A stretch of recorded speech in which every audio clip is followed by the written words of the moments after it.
अडानी अंबानी ने अपने घर पर बैठ कर के इन बिलों को बनाया है खुद के फायदे के लिए, और देश के प्रधानमंत्री और केंद्र की सरकार को पकड़ा दिया। ना हिंदू को मुस्लिम से परेशानी है, ना मुस्लिम को हिंदू से परेशानी है। ये परेशानी है तो इस सरकार को, तो आज सबसे ज़्यादा कौम का विरोधी किसी एक कौम का नहीं, 36 कौम का, आम जनमानस का विरोधी अगर कोई है तो दुष्यंत और दिग्विजय हैं।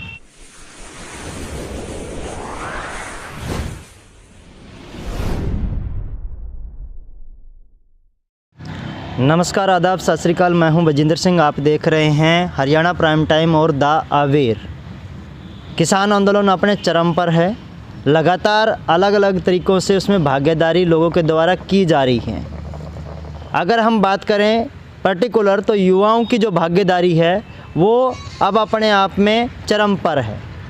चाहे वो कॉम्पिटिटिव एग्ज़ाम हो, चाहे वह अन्य तरीके के एग्ज़ाम हो, या अन्य जो भी काम है नौजवानों के, वो छोड़ करके एक ही मकसद लेकर निकले हुए हैं। अब तीनों ही कृषि कानूनों को वापस करवाना है और अपनी भागीदारी ज़ोर शोर के साथ उसमें कर रहे हैं। अभी हमारे साथ संदीप नेहरा हैं। संदीप नेहरा इनेलो के युवा अध्यक्ष हैं और नेहरा खाप के भी युवा अध्यक्ष हैं। तो उन्हीं से हम जानते हैं और चर्चा करते हैं कि ये पूरा जो आंदोलन है वो किस दिशा के अंदर जा रहा है। संदीप जी, आपका द अवेयर और हरियाणा प्राइम टाइम में स्वागत है। धन्यवाद जी।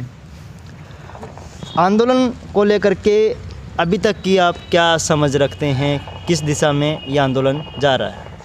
देखो, आंदोलन जो है एक शांतिपूर्ण तरीके से चल रहा है और किसान अपने अधिकारों की लड़ाई लड़ रहे हैं।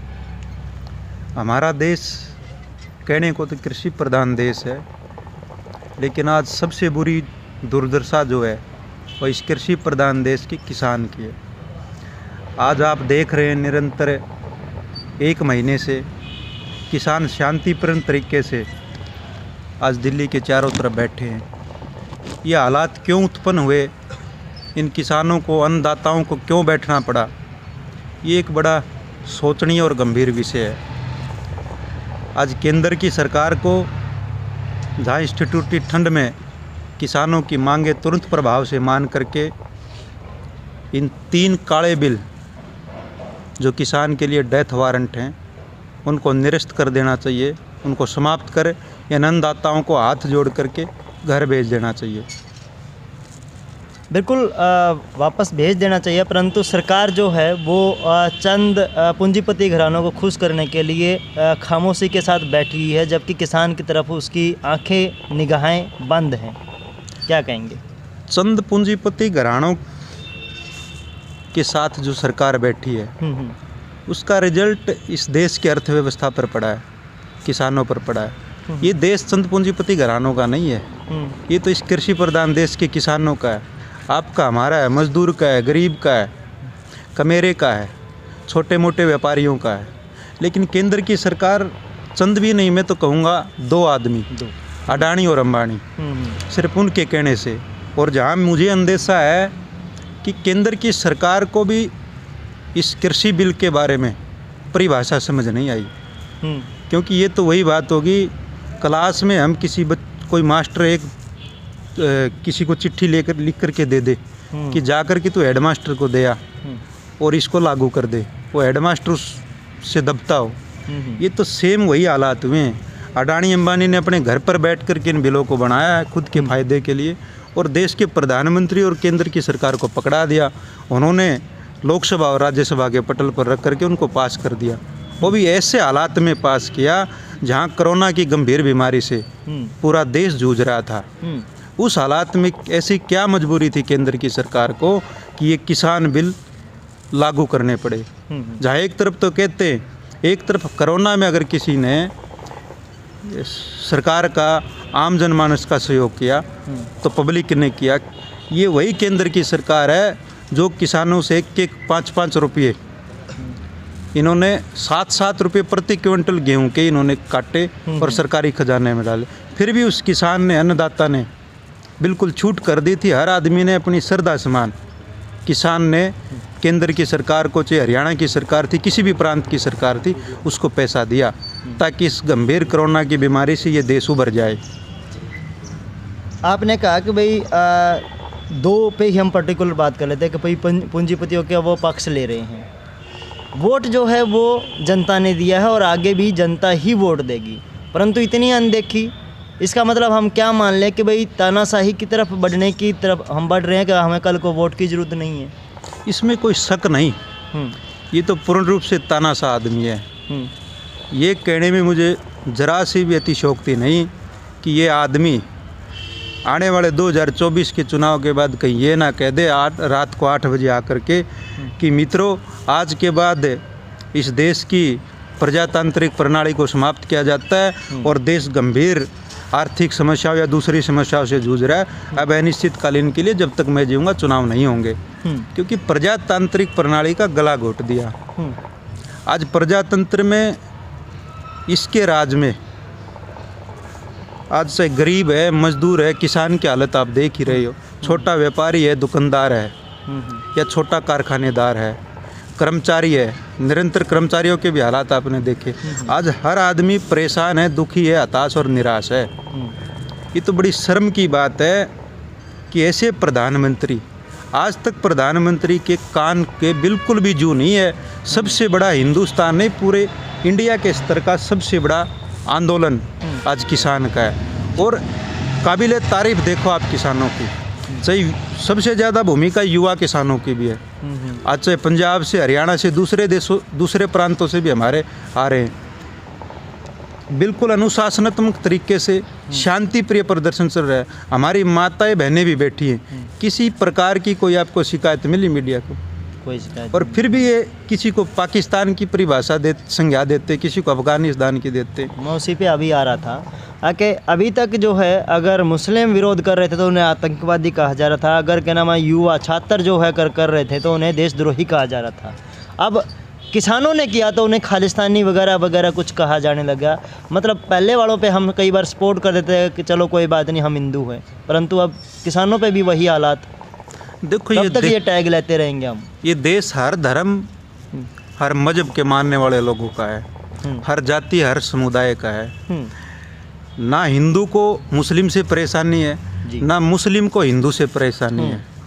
ये परेशानी है तो इस सरकार को ये परेशानी है कि कहीं इस देश का आम जनमानस तुम्हारे विरुद्ध ना हो जाए और तुम्हें सत्ता से बाहर ना भगा दे। आप एक बात मान के चलो, ये इनको कभी कहते हैं कि इस आंदोलन में पाकिस्तानी घुसाए, कभी कहते हैं अफगानिस्तानी घुसाए। अगर उस आंदोलन में पाकिस्तानी और अफगानिस्तानी घुसाए तो फिर इस देश की सुरक्षा सीमा पर सवाल उठता है।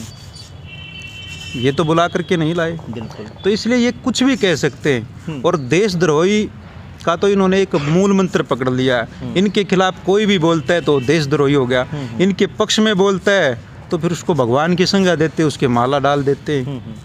तो इसलिए सरकार को हम तो यही अनुरोध करेंगे कि सरकार को तुरंत प्रभाव से इस कृषि प्रधान देश के किसानों की समस्याओं को मान करके और किसान तीनों बिलों को वापस ले लेना चाहिए, क्योंकि हमारे देश की अर्थव्यवस्था केवल किसान पर टिकी है।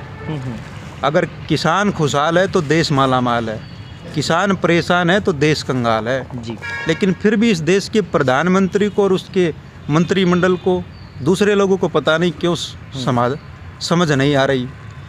अभी तक क्योंकि केंद्र की हम बात कर रहे थे, पर केंद्र से हम राज्य में आ जाते हैं और गुनहगार जो है दुष्यंत खट्टर से ज़्यादा दिखाई देता है। हालांकि इनेलो का एक हिस्सा होता था किसी दौर में, परंतु मनमुटाव के बाद जो है वो अलग हुए और जिनको गाली दी उन्हीं के साथ सत्ता में बैठे हुए हैं और वो ऐसे समय में बैठे हुए हैं जब उनसे जनता कुछ और उम्मीद कर रही है। देखिए, बिल्कुल आपने सही और वाजिब सवाल पूछा। जहाँ क्योंकि लोगों को खट्टर से इतनी परेशानी नहीं थी, दुष्यंत से परेशानी का कारण एक है। हरियाणा प्रदेश के मतदाता ने बीजेपी के विरुद्ध दुष्यंत को वोट दिया था और दुष्यंत और दिग्विजय, एक दिग्विजय की वीडियो आज भी वायरल हो रही है। दिग्विजय खुद भी कहता है कि अगर जो खट्टर का साथ देगा वो कौम का विरोधी होगा। तो आज सबसे ज़्यादा कौम का विरोधी किसी एक कौम का नहीं, 36 कौम का आम जनमानस का विरोधी अगर कोई है तो दुष्यंत और दिग्विजय हैं जी। तो बात यहाँ पे ये आती है कि अभी उनका बयान आ रहा है कि मैं मध्यस्थता करने को तैयार हूँ। किस तरीके की मध्यस्थता, कौन सी मध्यस्थता, क्या होगा? किस प्रकार की मध्यस्थता हो तो वो जाने। उस मध्यस्थता के पीछे भी कहीं ना कहीं इस आंदोलन को कमज़ोर करने की रणनीति है। और मध्यस्थता करने की आवश्यकता है नहीं। वो एक तरफ तो कहते हैं कि हम किसान नेता चौधरी ओम प्रकाश चौटाला के पोते हैं, जननायक चौधरी देवीलाल के हम वंशज हैं। चौधरी देवीलाल और चौधरी ओम प्रकाश चौटाला तो हमेशा किसानों के लिए जिए हैं। तो उस हमारे बड़े भाई हैं, प्रदेश के एक जिम्मेवार पद पर बैठे हैं, डिप्टी चीफ मिनिस्टर। उनको अगर किसान की और इस अपने पूर्वजों की इतनी चिंता होती तो तुरंत प्रभाव से इस्तीफा दे करके कहीं ना कहीं सरकार पर दबाव बनाया जा सकता था। आने वाले दौर में जेजेपी की, दुष्यंत की राजनीति को युवा किस तरीके से देखेंगे? कोई आईना दिखाने का काम करेंगे या फिर जो आमतौर पे होता है बरगलाने का काम वही होगा? देखो, आने वाले वक्त भविष्य भूगर्भ में छिपा होता है, किसी को कुछ नहीं पता। लेकिन फिर भी जहाँ तक संभावनाएं हैं तो संभावना यही लगाई जा सकती है कि आज युवा एक बार तो बरगला जा चुका है दुष्यंत के बड़े बड़े जो वायदे किए थे। लेकिन भविष्य में मुझे नहीं लगता कि मेरी उम्र का हम उम्र नौजवान साथी दुष्यंत की बातों में बरगलाया जाएगा। क्योंकि 4 साल अभी अगले चुनाव में है। 4 साल तो आप छोड़िए, 1 साल हुआ है सरकार बनी हरियाणा में। 1 साल में आज आप युवाओं से जाकर के पूछो, मुझे बतलाने की आवश्यकता नहीं। आज युवा आपको खुद बतलाएंगे कि दुष्यंत की युवाओं में दुष्यंत के प्रति क्या सोच है। जी, तो अब एक पक्ष ये भी है कि भाई महम चौबीसी अपना आप में एक रुतबा रखता है, चाहे वो राज्य की राजनीति हो चाहे वो राष्ट्र की राजनीति हो। तो महम चौबीसी इस आंदोलन में किस तरीके से अपनी छाप छोड़ने जा रही है? महम चौबीसी निरंतर इस देश के हित का कोई भी आंदोलन हो उसमें बढ़ चढ़ करके भाग लिया है। इस आंदोलन में भी महम चौबीसी बिल्कुल बढ़ चढ़ करके भाग लिए। हर तरह से हम किसानों की मदद कर रहे हैं, चाहे वो खाद्य प्रणाली का खाद्य की बात है, खाने पीने की सामग्री है या कोई दूसरी चीज़ें हैं। दूध भी जाता है, शीत भी जाता है। हमारे भाइयों के लिए यहाँ इस जीटी रोड बेल्ट से जो गुजरते उनके लिए खरकड़ा है, बड़म्बा है, बेणी महाराजपुर है, मदीना टोल है, उससे आगे बहू भी है। हर तरह से लंगर लगाए हुए हैं। तो महम चौबीसी के युवा भी और बुजुर्ग भी इस आंदोलन में बढ़ चढ़ करके दिल्ली जा रहे हैं। आने वाले दौर में आंदोलन किस करवट बैठने वाला है, किस तरह क्या रुख लेने वाला है? कुछ अंदाज़ा मोटा मोटा सा अगर देखो, मोटा सा तो अंदाज़ा मैं कुछ लगा नहीं सकता, लेकिन अगर सरकार बात मान लेती है और इन तीनों काले कानूनों को वापस ले लेती है, रद्द कर देती है, तो फिर तो समाधान है। और नहीं तो हम तो यही अंदेशा लगा सकते हैं कि परमात्मा ना करे कि भविष्य में इसके कोई दुष्परिणाम ना हो। ये थे मेरे साथ संदीप नेहरा, जो युवा इनेलो अध्यक्ष हैं। और बिल्कुल इन्होंने, चाहे वो प्रधानमंत्री जी की राजनीति हो, उनके उठाए हुए कदम हों, उन पे भी अपना कड़ा रुख जो है जाहिर किया।